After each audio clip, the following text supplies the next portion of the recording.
আসসালামু আলাইকুম। সবাই কেমন আছেন? যে যেখান থেকে বিডি হালচালের সাথে আছেন তাদের সবার সুস্বাস্থ্য কামনা করে শুরু করছি আজকের ভিডিও। প্রিয় ভিউয়ার, পারুল খালার ভাত কি বাপ্পির বাড়ি থেকে উঠে চলে যাচ্ছে? হ্যাঁ, উঠতে চলেছে। আমরা এই যে তিশা তার পদ্মাপাড়ে যাওয়ার আগে একটা সংকেত দিয়েছিল যে পারুল খালা আর কাজ করতে চায় না, বেতন বাড়িয়ে দিতে বলে, তার শরীর নেয় না, ইত্যাদি ইত্যাদি কিছু কথা আমাদেরকে বলেছিল, পারুল খালাকে সামনে নিয়েই বলেছিল। হ্যাঁ বন্ধুরা, তারপর পরই দেখলাম যে তার বাবা মাকে কোথায় পাঠিয়ে দিয়েছে। তাই যে তিশার মামা বাড়িতে কেন দিয়েছে জানেন? এই যে তিশার যেটা মামাতো বোন দিয়ে এসছে একে আনার জন্য। এই মামাতো বোনটা কিন্তু ভোলার চাইতে বড়, তাই খুকি তাকে আপা আপা বলে এবং সবাই তাকে আপা আপা বলছে তিশা বাদে আর শাহিন বাদে, অর্থাৎ ভোলার চাইতে বয়সী এই মেয়ে। হয়তো তার কোনো কারণে সংসার করা হয়নি, বিয়ে হয়েছিল, এখন সে ওই মামা বাড়ির বোঝা, তাই তিশার কাছে পাঠিয়ে দিয়েছে। আর তিশাও চাচ্ছিল এরকম একটা কিছু, যে তিশার নিজের আত্মস্বজন হবে। এই যে নিশি এবং পাড়াপড়শির কাছে কথা আদান প্রদান কিছু হতে পারবে না, তিশার কন্ট্রোলে থাকবে, যেহেতু তিশার আত্মীয়। এবং নতুন কেউ আসলে তাকে তো মানে নতুন জায়গা থেকে কেউ আসলে সেই পুরানো ইতিহাস সে জানবে না, এবং পরিবারের কথাও নিশির কাছে পাঁচ হবে না যদি তিশার আন্ডারে থাকে। পারুল খালার দ্বারা তো এটা হচ্ছিল না। পারুল খালা তো নিশিদের পালা ছিল, নিশির মায়ের ভক্ত ছিল, নিশির বাবার ভক্ত ছিল। তাই পারুল খালাকে বিদায় করার জন্যই এই তিশা উঠে পড়ে লেগেছিল। অবশেষে সাকসেসও হলো, ঘরের মধ্যে পার্মানেন্ট একটা লোক পেল, তাও আবার কি নিজের লোক, নিজের রক্তের লোক। দেখা যাক কতদিন থাকে, কতদিন রাখতে পারে। তিশার অবশ্য গুণ আছে ধরে রাখার, সব রকম বিনোদন দিয়েই তিশা মানুষকে ধরে রাখতে পারে, এই গুণটা আছে। কারণ তিশা ছলে বলে, ছল ছাতুরির সব কৌশলই তো তার জানা। আর গ্রামের মেয়ে তিনবেলা ভাত যদি পায়, রঙ্গ তামাশা যদি পায়, তাহলে কেনই বা থাকবে না? তো বন্ধুরা, এই যে দেখলাম বাপ্পি আসার পর পাপিয়ার বাসায় আসিফের যে ক্ষীর খাওয়ানো অনুষ্ঠানে যে পাপিয়াদের বাসায় দাওয়াত খেলো এবং এই আসিফকে ক্ষীর খাওয়ালো, সেখানে কিন্তু খুব গম্ভীরভাবে এই যে আসিফকে একটু ক্ষীর খাইয়ে সরে আসলো, 500 টাকা বকশিস দিল। এখন দেখা যাক যে এই ক্ষীর খাওয়ানো অনুষ্ঠানের মধ্যেই চলে এসছে তিশা। তিশা আসিফকে ক্ষীর খাওয়ায় কিনা আমরা অপেক্ষায় থাকি। যে এই যে দেখলাম ঢাকা থেকে অনেক কিছু কিনে নিয়ে এসছে ঘর সাজানোর, মনেই হচ্ছে কোনো একটা অনুষ্ঠান কি? তবে আসিফের, যদিও আমি এর আগে বলেছিলাম যে আসিফ অনুষ্ঠান তাদের বাড়ি থেকে ভিডিও করা অ্যালাউ করবে না, বিধায় তিশা গা ঢাকা দিয়েছে। তো বন্ধুরা, আমার কথাটা কতটা যুক্তিসম্মত? এই যে আসিফের বিয়ের অনুষ্ঠান আমরা দেখতে পাই কিনা তিশার এই ভিডিওতে, আমরা অপেক্ষা অবশ্যই করব। আমরা অবশ্যই আসিফের বউ সহ আসিফের বিয়ের অনুষ্ঠান আমরা ভিডিও দেখতে পাই কিনা সেটা আমরা অপেক্ষায় থাকলাম। বাপ্পি এবং তান চলে এসছে আজ 3 দিন হলো। হ্যাঁ, 3 দিন পর তানজিলা তার শাশুড়িকে নিয়ে এই তিশাকে নিয়ে তড়িঘড়ি করে চলে এসছে। এবং সাকিব এই গাড়ি পাঠিয়ে দিয়েছে সেই ঈশ্বরদী থেকে, রাগারাগি করে, রাগ করে একরকম শ্বশুর শাশুড়ির ওপর।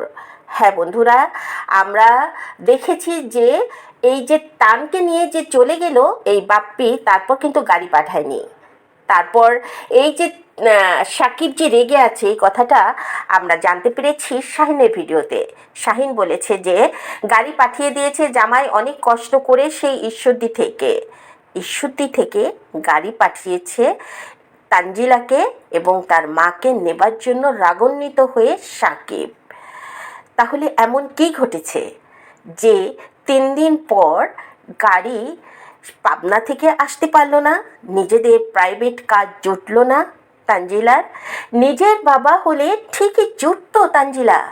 হ্যাঁ তানজিলা, তুমি কি এখনো বলবে বাবার বাড়ি, বাবার গাড়ি, বাবার গাড়িতে করে নানাবাড়ি আসলাম? তুমি কি এখনো বলবে বাবার গাড়িতে করে নানাবাড়ি থেকে শ্বশুর বাড়ি যেতে পারলে না কেন? রাজকন্যা বাপ্পির রাজকন্যা যদি তুমি হতে না, তাহলে ঠিক তোমাকে গাড়িতে করেই পৌঁছে দিত তোমার শ্বশুর বাড়িতে। কারণ ওখানে তোমার শাশুড়ি আছে, সবচেয়ে বড় কথা তোমার ছোট্ট একটা বাচ্চা আছে, তার কথা ভেবে হলেও এই বাপ্পি নিজের প্রাইভেট কার দিয়ে তার নাতিকে ঠিকই পৌঁছে দিত তার দাদা বাড়ি, কিন্তু দিল না। কারণ তুমি সৎ মেয়ে, তুমি এটা নিয়ে রেগেছিলে। সেটাও কিন্তু কে বলেছে জানো? সাবিনার ভিডিওতে দেখা গিয়েছে। সাবিনা বলছে যে এই ঘরের মধ্যে কে তানজিলা কথা বলা যাবে, রেগে আছে নাকি? তার মানে তুমি গাড়ি পাঠিয়েছো, তুমি হাম্পি ধাম্পি দিচ্ছ। এমনিতেই তুমি নানাবাড়িতে যে কদিন ছিলে, তুমি সবাইকে মুখের উপর মেজাজ দেখিয়ে মুড অফ করেছিলে। এরকম ভাব, তোমার সঙ্গে কথা বলতে হলে পারমিশন নিতে হবে, কথা বলতে হলে গুনে গুনে কথা বলতে হবে। তোমার আন্ডারে সবাই যেন ওখানে কাঁপছে, এমন একটা ভাব তুমি দেখিয়েছো।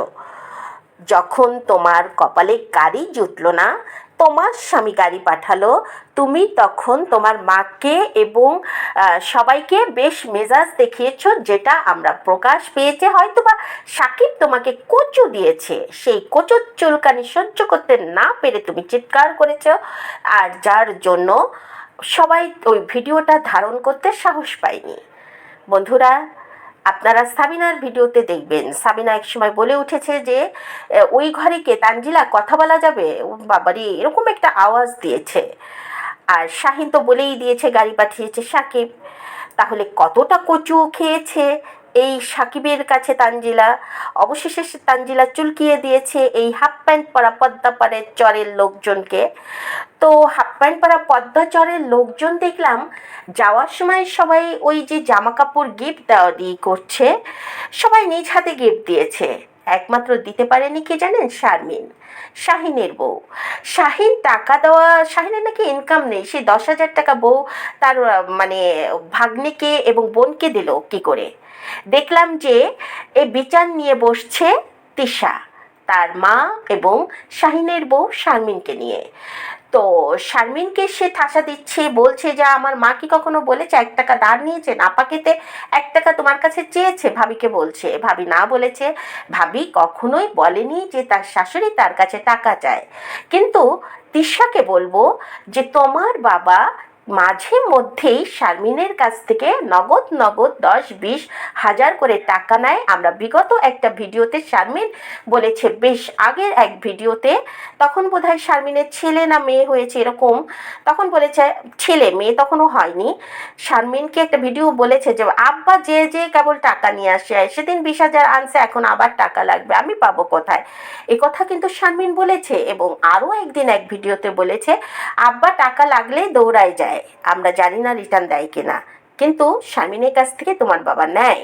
এ কথা কিন্তু শারমিনের ভিডিওতে দেখেছি, খুকির ভিডিওতেও দেখেছি। তো বন্ধুরা, যে শারমিন যদি বলে, শারমিন স্বীকার পেয়েছে তার শাশুড়ি তার কাছ থেকে টাকা নেয়নি, কিন্তু তিশা কিন্তু খুব চালাক। তিশা বলেনি একবারও যে বাবা কি কখনো নেয়, বলতো মা তো নেয় না, বাবা কি আপনার কাছে টাকা চেয়েছে কখনো? বলেনি, কারণ শারমিন স্ট্রেট ফরওয়ার্ড, ওখানে বলেই দিত হ্যাঁ আব্বা মাঝে মধ্যে আমার কাছ থেকে টাকা নেয়, তাই বাবার কথা তোলেনি। আর শারমিন তো এখানে বলেই দিয়েছে, বারবার বলেছে আমাকে খাওয়ানোর দরকার নেই, আপনি আজে বাজে জায়গায় টাকা খরচ না করে আপনি আপনার বাপ মাকে খাওয়ান। আর এখানে কিন্তু তিশা আরেকটা কথা বলেছে শারমিনকে যে ভাইকে কি আপনি খাওয়ান? বলেন খাওয়ান, ভাইকে না খাওয়াক, ভাইয়ের জন্মের যেগুলো আছে সেগুলা তো খাচ্ছে শারমিন। শারমিনের কি সেগুলা খাওয়ানোর কথা? প্রত্যেকের স্বামী তো খাওয়ানোর কথা, নাকি তোমাদের ক্ষেত্রে উল্টা? মিম যেমন খাওয়াচ্ছে, ওই যে সাবিনা যেমন খাওয়াচ্ছে, কিন্তু খুকি খুকি কি খাওয়াচ্ছে? হ্যাঁ, খুকি শুনেছি খুকির স্বামী নাকি ইনকাম করে, এখনও দেখি খুকির স্বামী জমি জমা নিয়ে দৌড়াদৌড়ি করে, খেটে খায়। খুকি নিজেও ইনকাম করে, খুকির স্বামীও ইনকাম করে। খুকির স্বামী আবারও বিদেশ যাবে, বিদেশ ছিল এর আগে।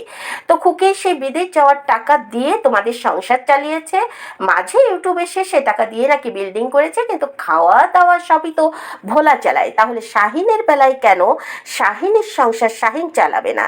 হ্যাঁ বন্ধুরা, আপনারাই বলুন। শাহিনের সংসার শাহিন না চালিয়ে তার দায়ভার শারমিনের। আবার সেটা তিশা বলছে যে আমার ভাই আপনারটা খায়। তোমার ভাই যে কদিন শারমিনের কাছে থাকে সে কদিন শারমিনের বাজারই খায়, শারমিনের বাজারই সে খেয়ে থাকে। নিশ্চয়ই তুমি এসে দাও না? আমরা দেখলাম তুমি বললে আমার ভাইয়ের ইনকাম নেই, তোমার ভাইয়ের ইনকাম না থাকলে তোমাকে এবং তোমার মেয়েকে কি করে 10,000 টাকা দিল? সেই টাকাটা তোমরা বা গ্রহণ করলে কেন? তোমরা নিয়ে বলতে পারলে ভাই এই টাকাটা তোর বউকে দে, তোর বউকে নিয়ে তুই সুখী থাক, হ্যাপি থাক। তুমি দেখানো বলো যে আপনারা হ্যাপি থাকেন, আপনাকে নিয়ে আনহ্যাপি ভাই ভাবি দুজন দুজনকে নিয়ে আনহ্যাপি, দুজন দুজনকে সুখী করেন। এসব লোক দেখানো কথা আর ভিতরে ভিতরে ভাইকে পিন দেওয়া, এগুলা ঠিক নয়। বরং ভাইয়ের টাকা না নিয়ে যদি বলতে তুমি তোমার বউকে স্বয়ং সম্পূর্ণ করার পর বোনদের কথা ভাববে, ভাগ্নিদের কথা ভাববে। তুমি যেখানে বউদের দিতে পারছো না, ছেলে মেয়েদেরকে দেখতে পাচ্ছ না, সেখানে আমাদের দিয়ে আমাদের কেন ছোট করছো? তিশার কি কথা বলা উচিত ছিল না বন্ধুরা? আপনারাই বলুন। তিশা কিসের বিচারক হয়ে কথা বলছে? যাবার আগে দেখলাম খুকিকে 1000 টাকা দিল। ওই যে বলেছিল বাপ্পি যে ভালো চা খাইয়েছে, কাজবাজ করে খাইয়েছে, কাজের বিনিময়ে খুকিকে 1000 টাকা দিয়েছে। আর শারমিনকে কি করেছে? শারমিনকে টাকা দিয়ে বলেছে যে ভাবি এই 1500 টাকা দিলাম, আপনি আপনার বাচ্চা কাচ্চা যাকে ইচ্ছা তাকে দেন। কারণ ভাবি তো আর খাওয়ায়নি। আর এটা কেন দিয়েছে জানেন? এই যে আমরা যে সারাক্ষণ বলছি, ঝাঁটাপেটা করছি, দর্শকরা ঝাঁটাপেটা করছে যে খুকি খুকি করো, খুকি শারমিনের বাসায় গেল, একটা মিষ্টি নিয়ে গেল না। শারমিনই তো সবচেয়ে আইটেম বেশি খাইয়েছে, মাছ ডিম মাংস 2 রকমের, তার সঙ্গে ভাজি। কোনো বাড়িতেই তো তা খাওয়ায়নি। প্রত্যেক বাড়িতে ডাল আর গরুর মাংস আর ভর্তা থাকে। আর শারমিন কী করেছে? 5-6 রকমের, 2 রকমের ভাজি, ডাল, 2 রকমের মাংস, ডিম, ইলিশ মাছ সবই শারমিন করেছে। শারমিন গিফটও দিয়েছে, বাট শারমিন গিফটটা নিজের হাতে দেয়নি। শারমিন যে গিফট নিজের টাকা দিয়ে কিনেছে, অর্থাৎ ড্রেসগুলা কিনেছে, সেই ড্রেসগুলা পর্যন্ত শারমিন নিজ হাতে দেয়নি, দিয়েছে শাহিনের হাত থেকে। অনেকেই দেখছি শারমিনকে বলছে কন্টেন্ট তৈরি করার জন্য। তাই যদি হতো তাহলে তো শারমিন নিজ হাতে এই শ্বশুর শাশুড়িকে এবং মানে তানজিলার শাশুড়িকে গিফট টিপ দিয়ে একটা কন্টেন্ট তৈরি করতে পারতো, তাই না? সে তো তা করেনি। আপনারা যারা শারমিনকে ভুল বুঝছেন, আমার মনে হয় তারা নারী বিদ্বেষী। নারী বিদ্বেষী মহিলারাই একজন আরেকজনের পিছনে লেগে থাকে। কারণ আপনারা ভালো জিনিস সাপোর্ট করতে পারেন না।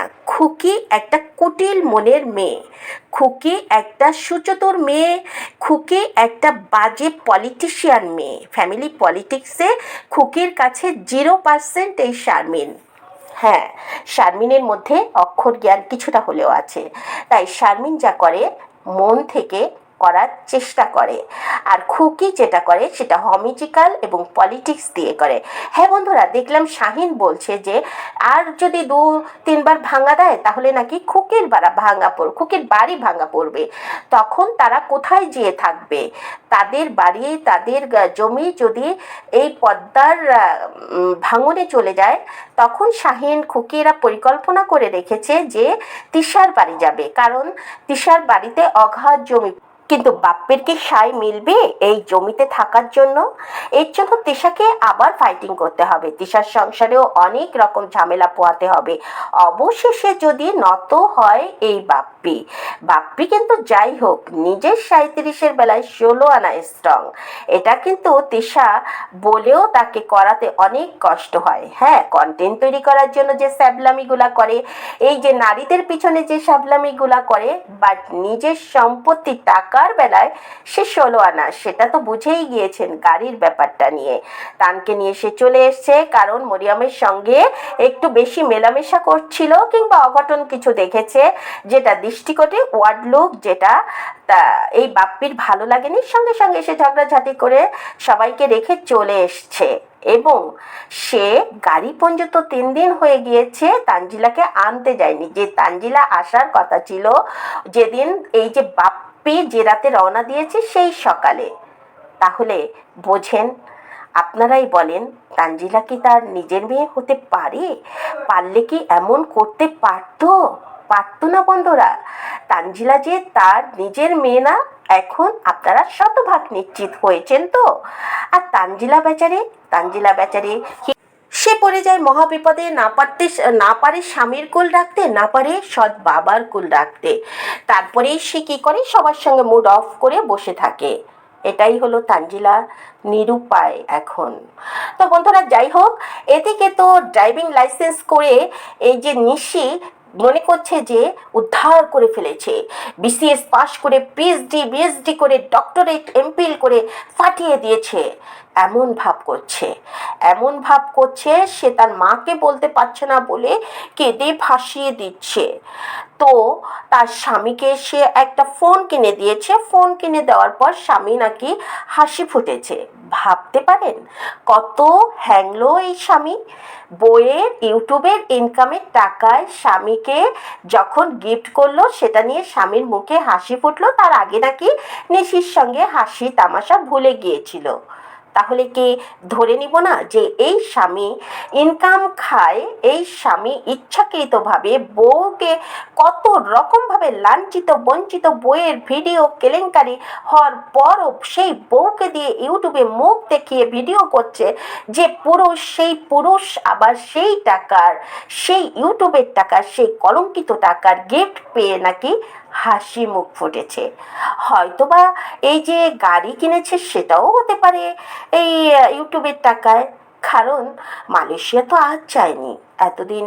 আবার এমনও হতে পারে এই লাইসেন্স পাওয়ার পর হয়তোবা এই গাড়ি ড্রাইভ করবে, অর্থাৎ গাড়ি ভাড়াতে চালাবে, গাড়ি মানে ওই যে আমাদের দেশে আছে না ওবারে গাড়ি চালায়, ওরকম কোনো গাড়ির চালানোর জন্যই হয়তো বা এত উচ্ছ্বাস, একটা ইনকামের সোর্স পেয়েছে। কারণ ইউটিউব থেকে তো ইদানিং খুব একটা ইনকাম হচ্ছে না, কারণ গল্প কে শুনবে, ওই থাম্বনেল দেখে উপচে খায় দু একজন, তারপর সরে আছে। রোজ রোজ কে রচনা পাঠ শুনবে বলেন? একই রচনা ঘুরে ফিরে কোথায় কি হলো রচনা পাঠ করতে বসে যায়। ওর ওই গরুর রচনা, গরুর চোখ ঘুরিয়ে ঘুরিয়ে একই রকম রচনা, একটু ভিন্ন আঙ্গিকে আজ এর কি ঘটলো, কার ওর কি ঘটলো, তার সাথে মানুষের দরকারটা কি, আজ এ হয়েছে কাল ও হয়েছে, এসব ঘটনা স্মৃতিচারণ করে কখনো কখনো, এসব রচনা নিয়ে বসে সে। তো যাই হোক বন্ধুরা, আমার কেন যেন মনে হচ্ছে যে এমনও হতে পারে ওর উচ্ছ্বাস দেখে ড্রাইভিং লাইসেন্স পাওয়ার পর হয়তো বা সে গাড়ি চালাবে, ওবারের মতো ওরকম ভাড়াতে খাটবে, নিজেই ড্রাইভ করবে, হলে হতেও পারে।